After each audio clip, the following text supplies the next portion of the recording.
Hello, people of the world. This is the 36th Climate Emergency Awareness Rally in Gettysburg, Pennsylvania. It is August 16th. We're on the square in Gettysburg, Pennsylvania. Of course, it's just me by myself. My wife's working right now. Hopefully she'll join me soon. But the pitifulness of it all is people in the United States, especially Gettysburg, Pennsylvania, aren't getting it.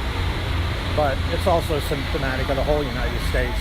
Everyone's just driving their cars incessantly, no matter. And as Trump said, he likes bigger and bigger trucks. So there's no getting out of this. We're in big trouble.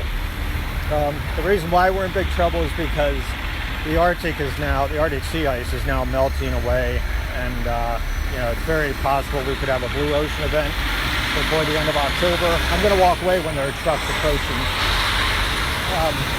We easily could have a blue ocean event, and what that entails, if it's not strictly going into darkness up there, so next year it'll happen even earlier.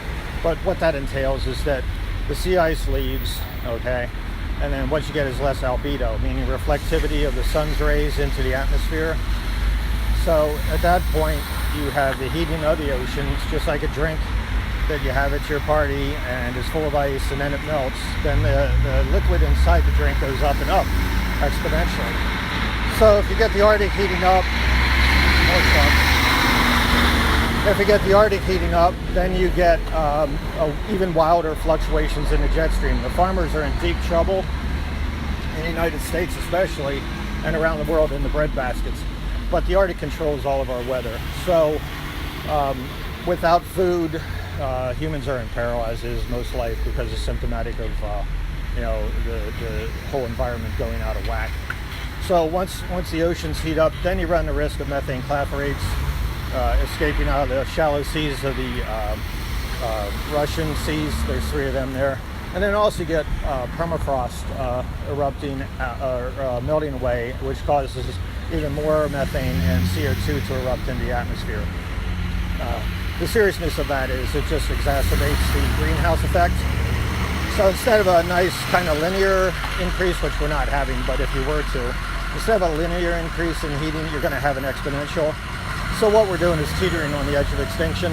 I really suggest that people get out here and start protesting and making your politicians aware and quit being complacent, because this is getting out of control quickly.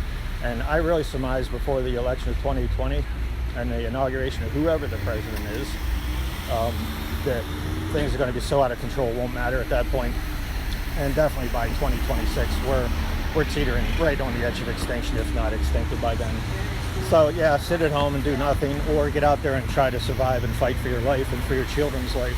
If your children are in deep trouble, whether they can survive another 10 years or so is up for grabs.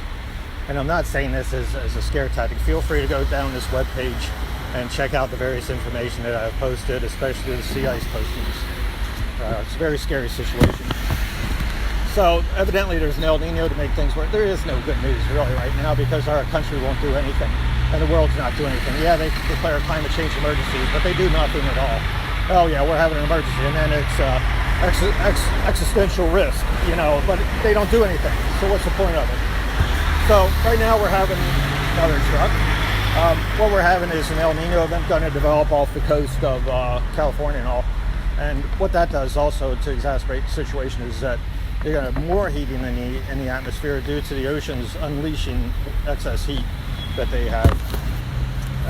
CO2 also comes out of the soil, such as the farms. When it gets to a certain temperature, it can no longer retain the CO2 that's in the soil, which is a good thing because you need carbon in the soil. But once it goes in the atmosphere, it becomes a greenhouse event gas as well.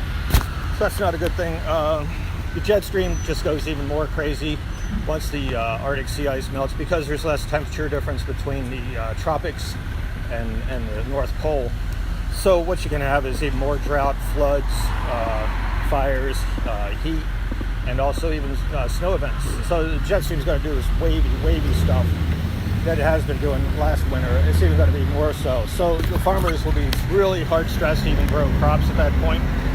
Another side effect is with the heat Greenland now is dumping massive amounts of water. They said that in one day there's 11 billion tons of water.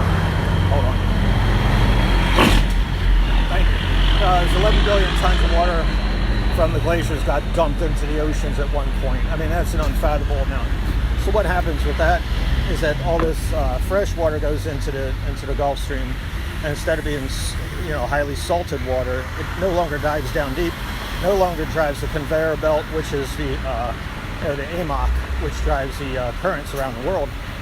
And what the side effect is that Greenland heats up even more.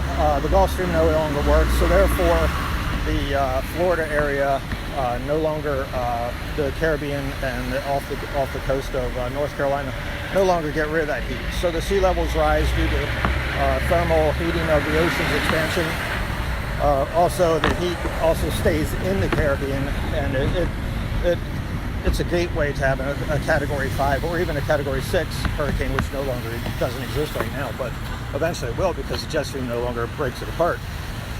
So you get the erratic weather. Also, this is like a disaster report, one after another. The CO2 level in the atmosphere also goes into the oceans, which makes the oceans more acidic through carbonic acid.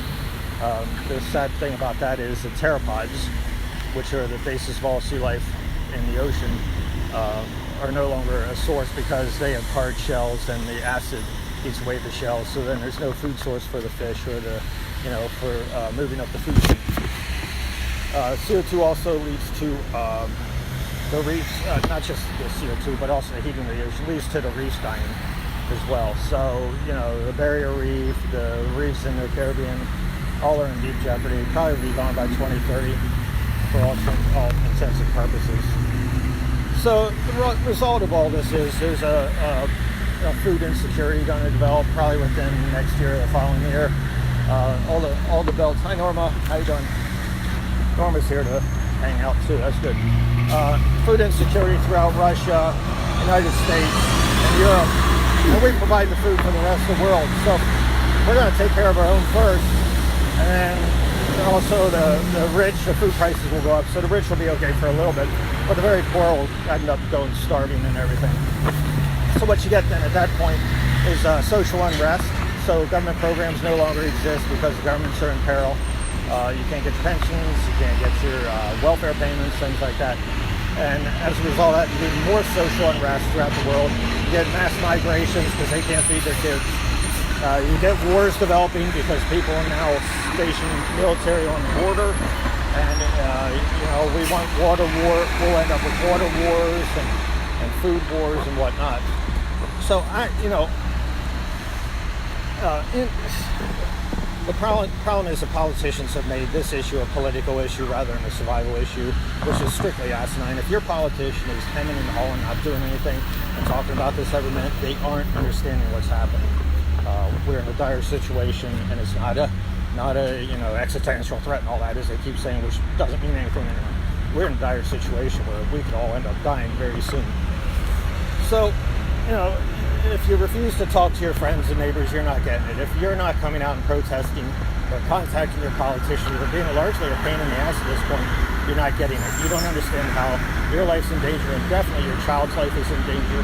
And if you'd like to see them live more than 5, 6, 10 years, then you might want to start doing something. This is not a pleasant conversation to have. I don't like it. I'd rather be at home watching TV or going out for a run. But it's something I have to do. And it's something you should be doing out here. So this Blue Ocean event that's coming up will change everything, and hopefully people will start acting soon, but I seriously doubt the way things are going. Keep hanging in there for the presidential election, and it'll be way too late.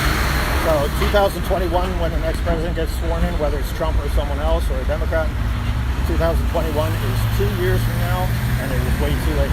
There'll be another 2 years, another half year beyond that before they can get anything done. And tick-tock, time keeps clicking off. We're down to 1 minute to doomsday in my mind. And this is it. This is ding-ding, final round, 9th inning. There's already 1 out, and you're down by 5 runs. So get to it.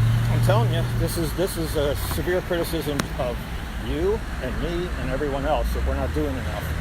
So anyways, I'll talk to you next Friday. And don't forget the worldwide climate strike on September 20th. Bye.